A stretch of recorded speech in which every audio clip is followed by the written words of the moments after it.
Kathryn Scheldt and I wrote this book in tribute to Alabama songwriters and their contributions. It's called Quilt and the Poetry of Alabama Music, and George asked me if I'd read a little section of it that I wrote. It's actually about the time that George Hamilton IV, who's here today, introduced Kathryn Scheldt and me to the ghost of Hank Williams. On the dusty main street of Georgiana, Alabama, the Guyana Theater looks as if it's seen better days, and in fact it has. Among other things, it's the place where Hank Williams, a native of Georgiana, delivered one of his early performances. And though the brick exterior looks faded and old, it is, for a handful of artists in the know, a historic stop on the country music circuit. A few years ago, the headliner for the first show I'd ever seen there was the Grand Ole Opry's George Hamilton IV, a legend in his own right who was paying tribute to Georgiana's most famous son.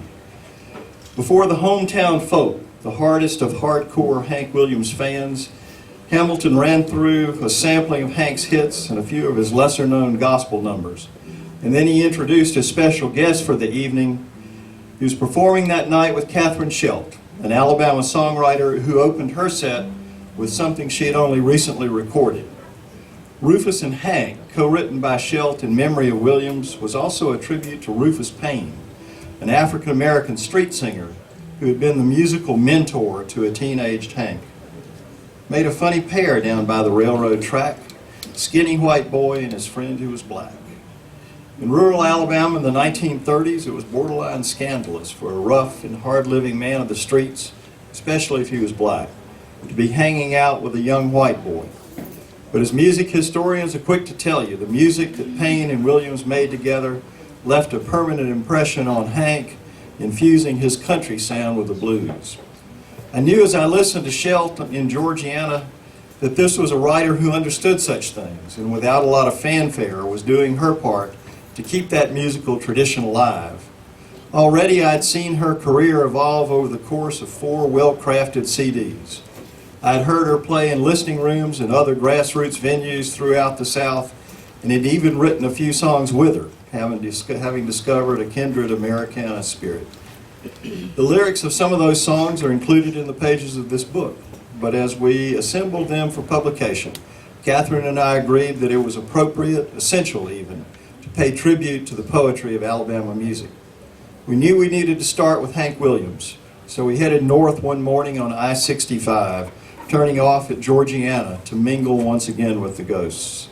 You can feel them there in the half-empty streets, and in the rambling wood-frame house that is now a museum dedicated to keeping Williams' memory alive.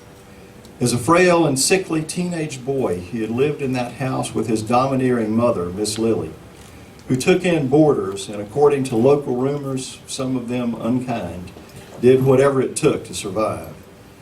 Hank's father by then was living in a mental hospital, a shell-shocked veteran of World War I, and the desperate loneliness of those days drove Hank's first forays into poetry.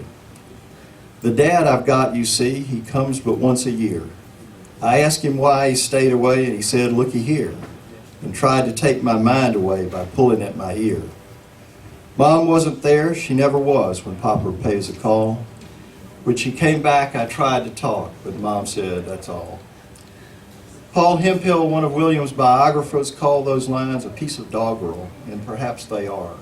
But they are also a cry from the heart, clear and direct, the foreshadowing from a troubled boyhood of what was to come. The fundamental truth about Hank's life was that it never got any better.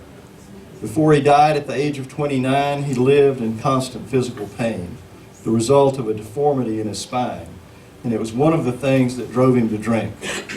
But there was also the matter of his lovesick blues, his yearning for a father, his resentments toward an overbearing mother, and his turbulent, sometimes violent marriage to a woman with whom he was desperately in love. Whatever else you can say about Audrey Williams, a wife whose fidelity he had reason to doubt and whom he once attempted to shoot, she clearly inspired some very good songs. In the rural South, a world that in the 1930s and 40s was already overflowing with pain, devastated by the Great Depression, Hank gave people a way to let it out. In some of his songs, particularly the gospel numbers he recorded under the name of Luke the Drifter, he wrote precociously about ethical issues that would emerge over time. The double standards imposed upon women, the overlooked wisdom of African Americans, but mostly he wrote about broken hearts.